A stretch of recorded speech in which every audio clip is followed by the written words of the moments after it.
this the end of the era of the skyscraper? Treating the structure type as anything other than a failed experiment is no longer an option.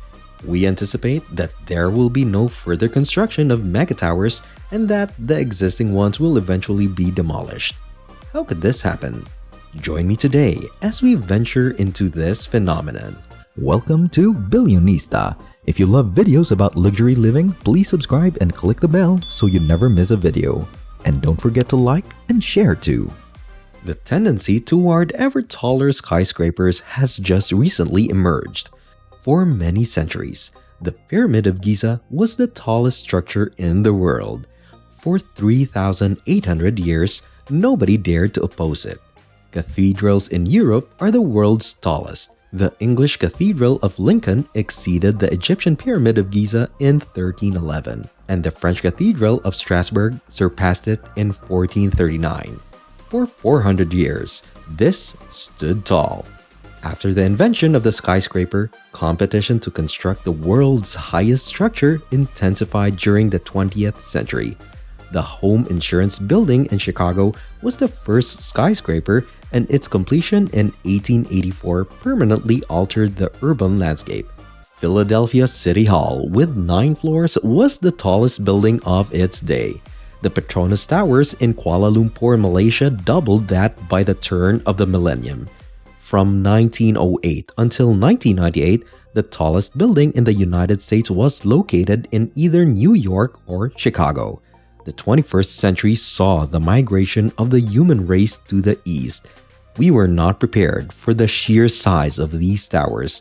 There are 23 times as many stories in the Burj Khalifa as there are in Philadelphia City Hall, a testament to our civilization's growth. The Burj Khalifa was the only mega-tall building for 2 years, and it still holds that title. Megatalls are defined as structures that are 600 meters or higher.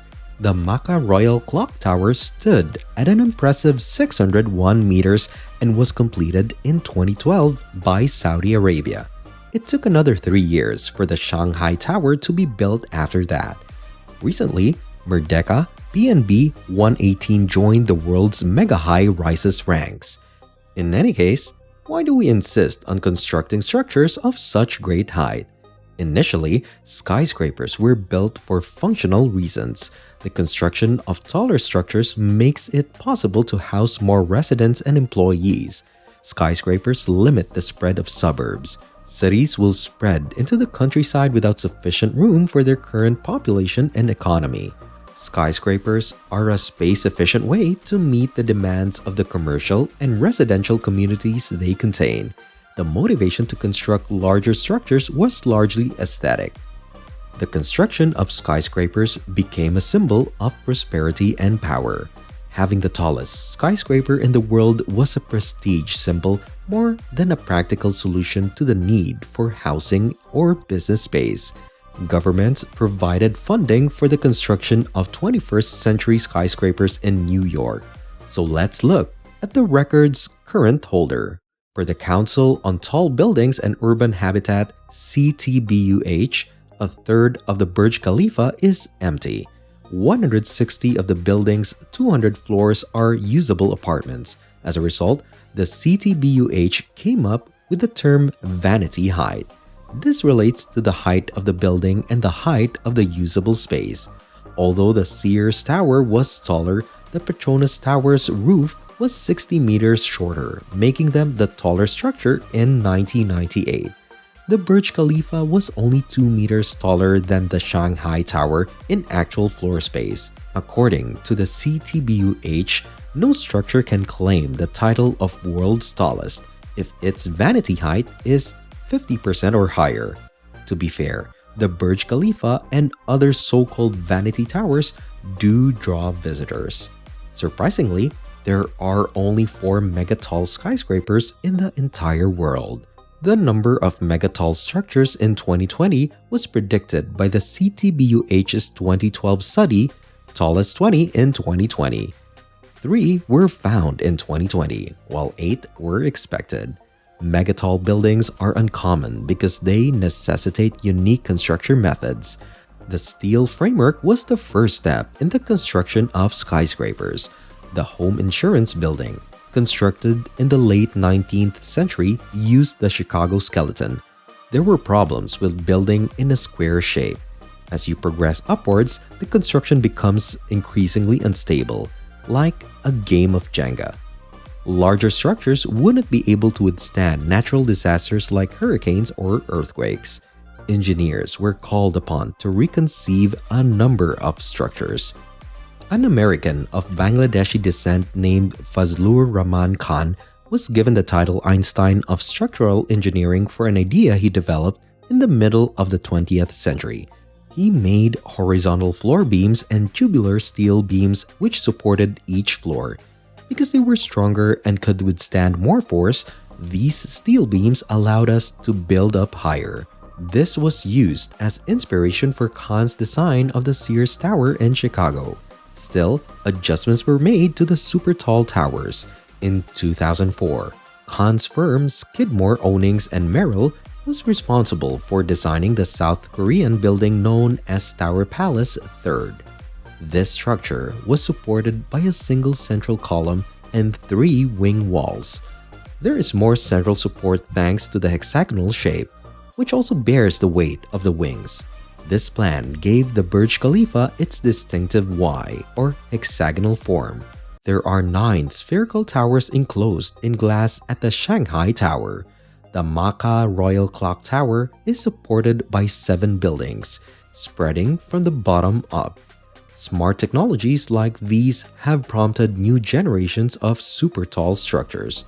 That way, we can construct taller structures. It's puzzling why fewer super tall buildings were completed than anticipated. China has the tallest skyscrapers, but they only have 1 megatall building. As of the year 2021, 10 of the 20 tallest buildings in the world are located in the People's Republic of China. One of these can be found in Hong Kong. More skyscrapers have been built in China in 30 years than in New York in 100 years. Since the Chinese were deeply affectionate for skyscrapers, they were tipped to construct the world's highest structure, the Burj Khalifa in Dubai, which stands at an impressive 828 meters, was predicted to lose its title as the world's tallest building to a newer project within the next year by CNN. Changsha Sky City was conceived with a planned height of 838 meters. It required 120 days of prefabrication and 90 days for construction. Unfortunately, Sky City did not overtake the previous record holder. Once development was halted due to delays in 2015, the site was used for a fish farm. In 2014, Wuhan proposed constructing the Phoenix Towers. One of the 1-kilometer tall towers is not mentioned again after 2014. Shanghai Tower, the world's second tallest building, was completed in 2015, making China the most likely candidate to construct the world's next tallest building. In 2021, China changed its mind and forbade the construction of buildings over 500 and 250 meters in height. We will not tolerate any more of that weird architecture that isn't sustainable, cost-effective, practical, or aesthetically pleasing, the document reads. So what prompted the sudden shift? There are numerous justifications. It all started with China's strange architecture, which included knockoffs of the Eiffel Tower and the White House. The Chinese government prefers urban architecture. Property sales have been slowing down recently. According to Nikkei Asia, 26.4% of Shenzhen's upscale office space is unoccupied. The vacancy rates in Beijing and Shanghai are extremely high. All of the recently built high-rise apartments in ghost cities remain unoccupied. According to Business Insider, China has enough unoccupied apartments to house the entire population of France. Safety and well-being were top priorities. High-rise apartment buildings in Shijiazhuang and Dalian both caught fire in March and August of 2021. The May earthquake prompted the evacuation of a 72-story skyscraper in Shenzhen. After China is eliminated, who is still standing? The Burj Khalifa's main competitor is the Jeddah Tower in Saudi Arabia, the world's first structure to reach a height of 1 kilometer. The project has been on hold since January 2018, when one of its main backers was imprisoned as part of a political purge. Only the Saudi government can determine the project's fate. The two major shopping centers in Malaysia, Tower M and Tradewinds Square, are rivals. An announcement in 2018 stated that the completion of Tower M would take at least 10 years. A plan will not likely be made until at least 2035, even if demand increases. Reports from the year 2020 indicate that Tradewinds Square is completely empty. The signature tower in Jakarta was cancelled in 2018 as well, due to political unrest in Indonesia. Despite being envisioned for 10 years, the Sky Mile Tower in Tokyo has seen no actual construction. Exactly what went wrong in the United States, Big Apple, and the Windy City with megatalls? Absolutely no one is interested in having one constructed. Developing in New York is more expensive than in the Middle East or Asia because of the high cost of land and construction. They are time-consuming to make, so you might not see a profit for a long time, even decades. The COVID-19 pandemic also hit tower earnings. There has been a drop in the need for commercial office space due to the COVID-19 pandemic. Demand for commercial real estate is dipping as a result of the rise of telecommuting. Due to the worldwide economic downturn, financing for such initiatives has been cut. The environmental impact of extremely tall structures is something else to think about. The views from the top of a megatall building are spectacular, but what about the people who live nearby?